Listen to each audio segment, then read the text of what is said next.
As you've been searching for answers on your health and weight loss journey, I'm sure you've heard people say, only eat when you're hungry, eat to satiety, and learn to intuitively eat. But you're not quite sure how to get there? Well, let's unravel the mysteries of hunger, satiety, and intuitive eating. Listen in. Does your metabolism suck? Are you sick and tired of being sick and tired? Do you want off the diet roller coaster? Do you wish there was a simple solution to get you healthier, smaller, and have more energy? Hey friends, I'm Jolene, a nutritional therapy practitioner, wife, furry guardian, and non-bendy yogi. Like you, I spent years chasing skinny instead of healthy, until I finally learned there's more to getting healthy than eat less and move more. Welcome to Holistic Health Made Simple, where I share all the tips, tricks, and science to set you free from the diet overwhelm and frustration with the ever-changing health rules. We go beyond the calorie and diet dogma to equip you with simple changes to real food, mindset, and lifestyle. If you are ready to learn to tailor your journey to your current health, implement simple solutions, and achieve undeniable results, then this is the podcast for you. Pop in those headphones, take a deep breath, and let's get healthy. Hey there. If you've been searching the health and wellness space, you've heard the terms hunger, satiety, and intuitive eating. You are told to only eat when you're hungry, stop when you are full or satiated, and listen to your body. You might be saying, that's what got me into this mess with my body, and that definitely will not work.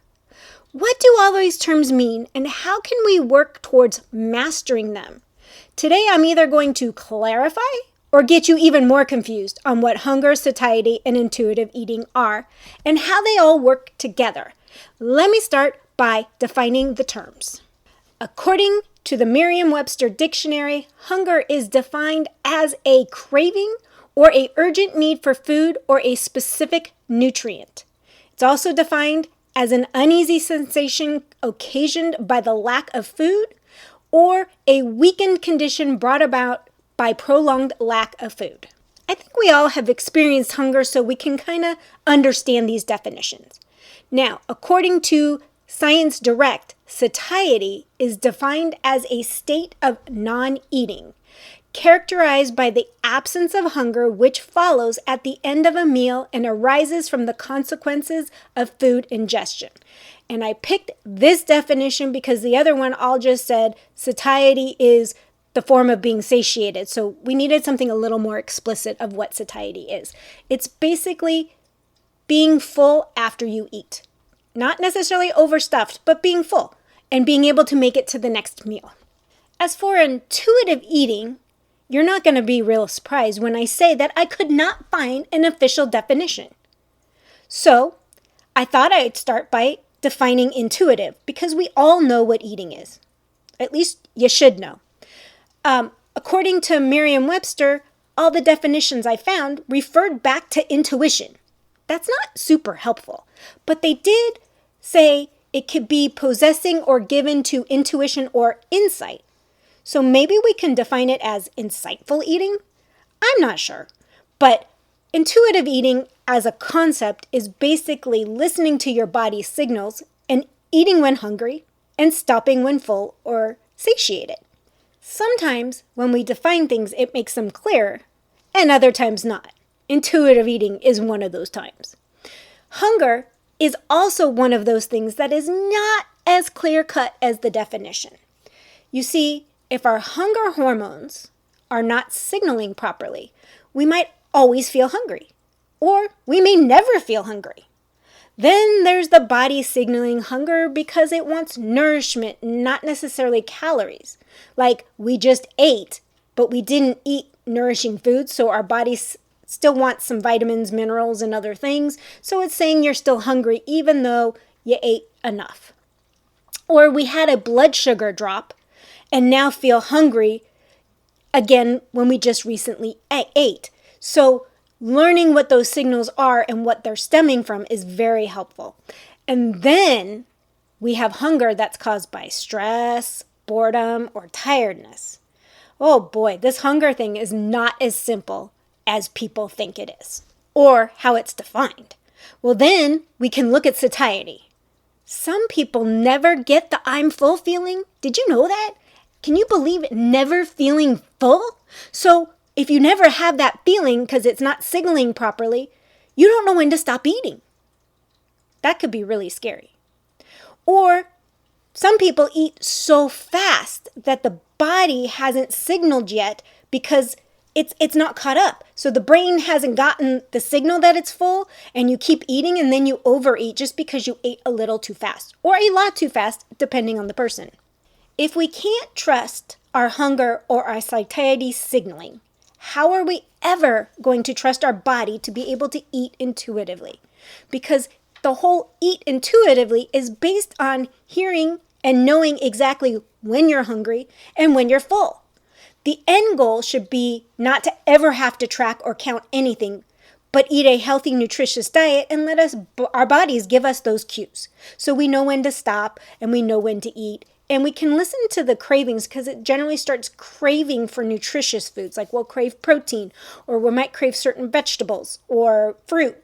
Depending on what minerals our bodies are lacking, we can start truly hearing those.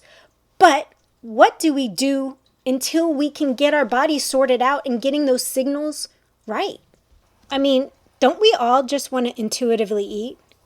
And then we have a certain subset of the population that gets so excited when they never feel hunger.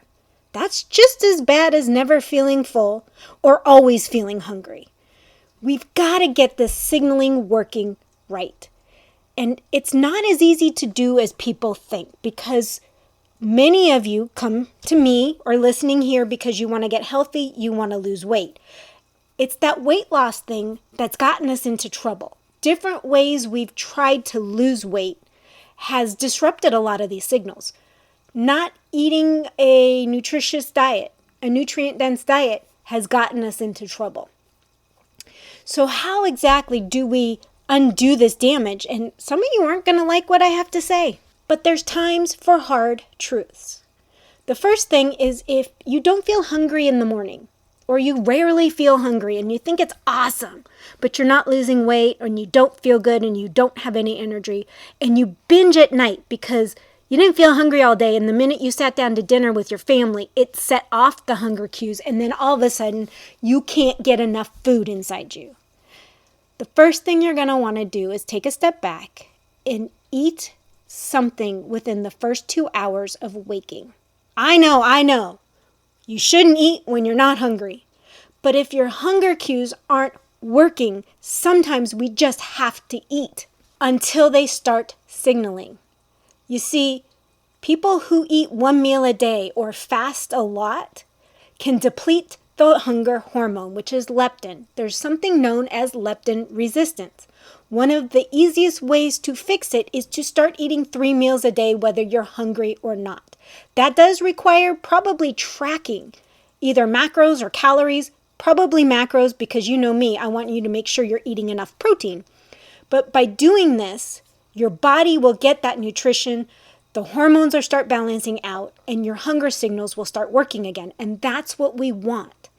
Eating in the morning will help start that process of healing. As much as you might say, I don't want to, I need to fast to lose weight, there's times to take breaks to get the body running. If your body's not working properly, the last thing you should do is be pushing it.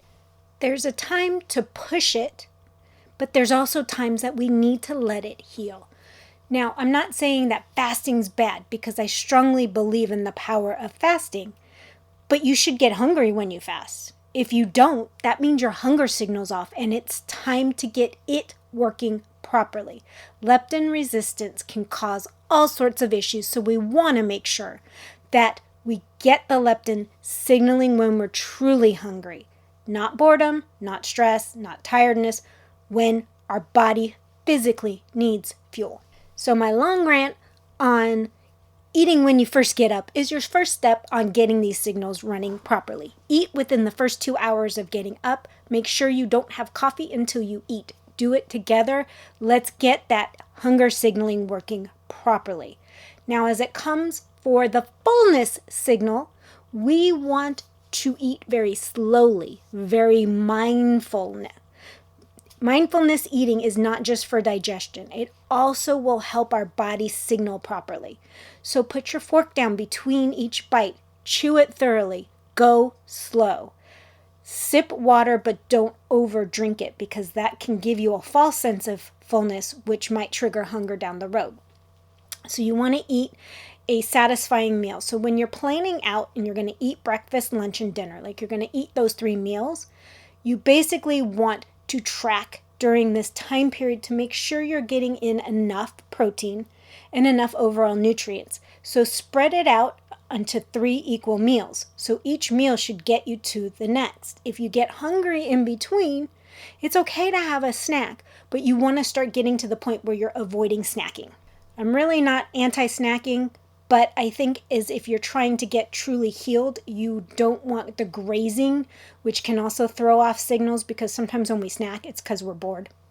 So try to get 3 full meals and each meal gets you to the next one.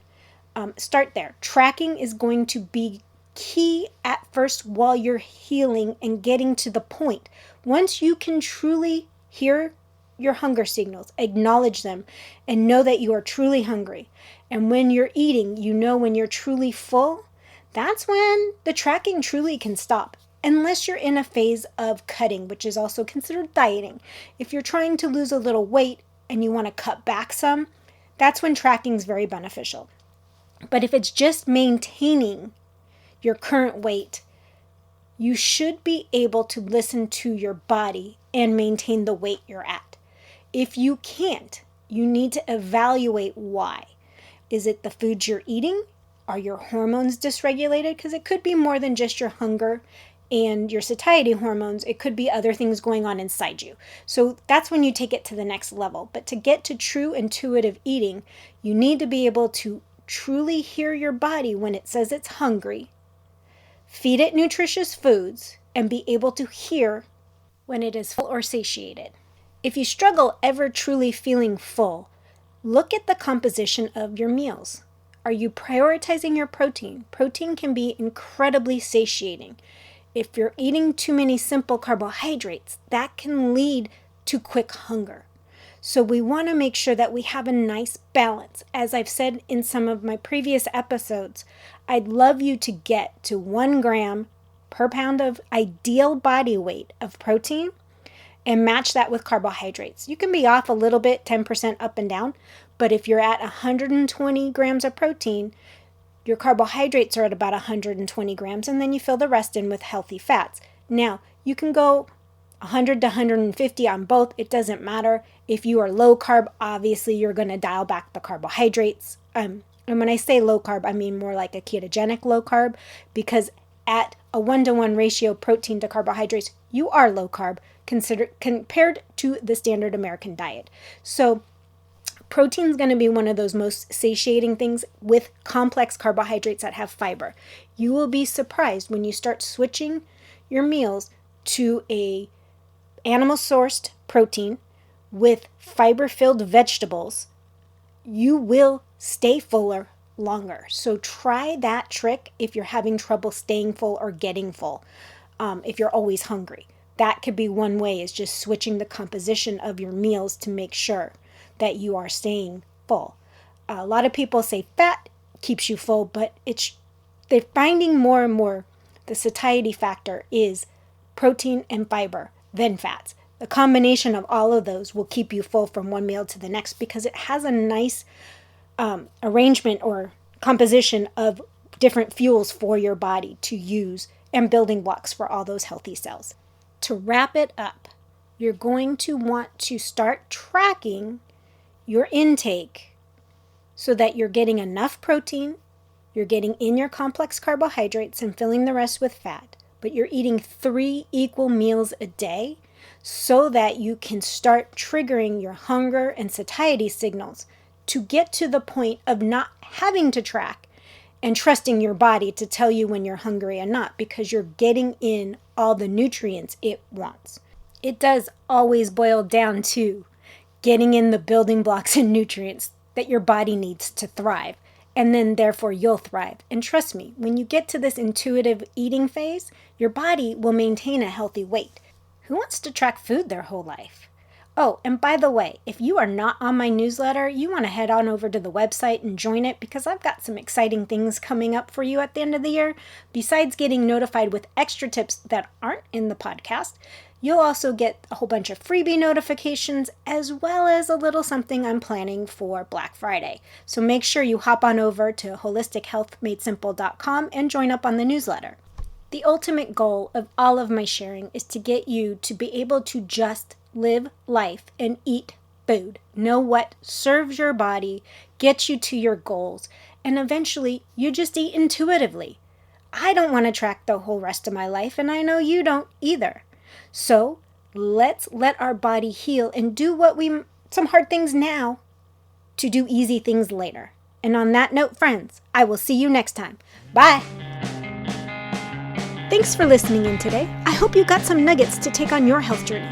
Remember, this podcast is for educational and entertainment purposes. No medical advice is being given. By listening to this podcast, you agree to the full disclaimer, which is linked in the show notes. If you found this podcast helpful, could you take 30 seconds and leave a review? Your feedback means the world to me, and it helps others discover my show. Once again, thank you for being part of my community. Until next time, have a blessed day.